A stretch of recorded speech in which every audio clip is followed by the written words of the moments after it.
Okay, I better get my finger away from the camera. Another thing I have to tell you. Here we go. A little bit of explanation here. Once again, there's that high and low tide level. You can see that. Right there is the worst. The worst of it, where the water stays down below the tiles, that's low tide. Where the water comes up to the top of the tiles, that's high tide.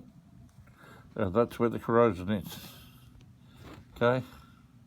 And then what we can see here is because of the dirt build up on the other side, water has come around with its high mineral content.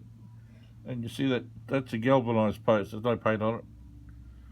They're those Duragal light galvanized posts, but it wouldn't matter if it was heavy gal, it wouldn't make any difference. Just last another year or two. But unfortunately, gal is one of the worst things you can do to a steel post. Anything that goes in the ground, galvanizing is notorious for rusting.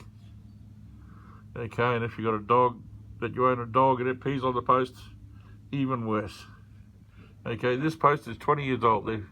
The original house here burnt down, and the owner had bought the block and then had a house built on here, and these posts went in 20 years ago. Now, if he had a dog peeing on the post, that post would have gone in under 5 years. Would not be there at all. If you have a look at some of my other videos, I've got a couple there with the hot dip gal posts that have been peed on by dogs, and yeah, there's nothing left after 5 years. If they last that long, uric acid just cuts straight through the post, because the uric acid and the zinc and the galvanizing react chemically, turn into an acid, and just eat straight through the post. So, no fun. But that's what we're doing here, trying to repair the post. So there's my crayon line, because it's easier to see than anything else. That's where I will be cutting the post, at the top. And then of course I've got to try and get down the bottom by cutting it a few dozen times until the pieces get smaller and smaller and I get to the bottom.